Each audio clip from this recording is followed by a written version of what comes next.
157 feet in centimeters. First of all, we need to know the value of 1 foot in centimeters. It's always 1 foot equals 30.48 centimeters. Now we have to multiply 30.48 by 157. Therefore, 157 feet times 30.48 centimeters equals 4785.36 centimeters.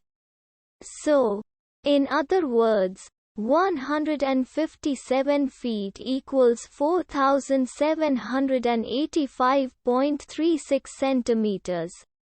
We hope you have enjoyed this video. Please like and subscribe to our channel for more videos like this.